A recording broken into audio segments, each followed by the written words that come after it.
ચલો મેથ્સ ની અંદર સર્ચ એન્ડ ઇન્ડિસીસ મીન્સ ઘાત અને ઘાતાંકની અંદર આપણે સૌથી પહેલા તો આપણી પાસે 0.04 છે અને પોઈન્ટ કાઢીએ આપણે તો પોઈન્ટ અહીંયા કાઢ્યો હોય તો 1 અને 2 એટલે કુલ 4 અને નીચે 2 પોઈન્ટ ખસેડ્યા એટલે એકની પાછળ 2 0 એની માઈનસ 1.5 છે 1.5 એટલે 3/2 કહેવાશે બરાબર એટલે અહીંયા આપણે માઈનસ 3/2 થશે હવે આ ઘાત છે માઈનસ છે પ્લસ કરવી છે તો આપણે એને ફેરવી નાખશું તો આવી રીતે પણ કરી શકાય તો અહીંયા આપણે પહેલા બીજા સ્ટેપે 100 ક્યાં જશે ઉપર અને નીચે 4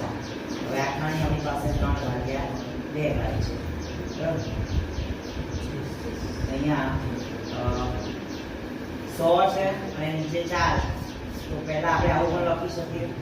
બરાબર 1/2 ઘાત છે એટલે વર્ગમૂળ કહેવાય 100 નું આપણે વર્ગમૂળ કાઢીએ એટલે 10 અને 4 નું વર્ગમૂળ નીકળે 2 અને આખાનો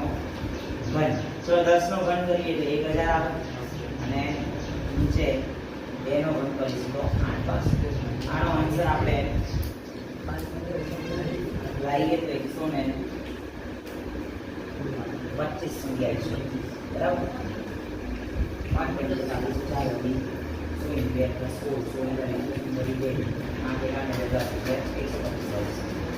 હવે અહીંયા આપણી પાસે આ છે તો આપણે જાણીએ છીએ કે 1024 એટલે 4 ની 5 ઘાત કહેવાય બરાબર તો અહીંયા પોઈન્ટ પછી એક 0 છે તો આ એક આગળ લખી દઈએ અને 24 આગળ બીજો પોઈન્ટ છે આ 4 છે તો એની આગળ પણ એક પોઈન્ટ લગાવી દઈએ અને એની 5 ઘાત કરી દઈએ 4 આપણે આટલા મળી જશે તો આની જગ્યાએ આપણે કેટલા લખીશું 0.4 અને આખાની 5 ઘાત અને આખાની 1/5 પોઈન્ટ છે તો 0.4 5 છે હવે ઘાતની ઘાતનો શું થશે ગુણાકાર અહીંયા બંનેનો ગુણાકાર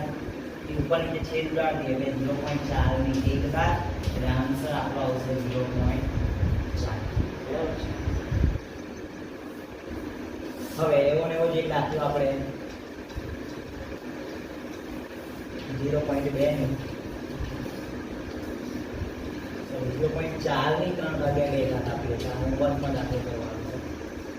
થેન્ક યુ એન્ડ જય ગણેશ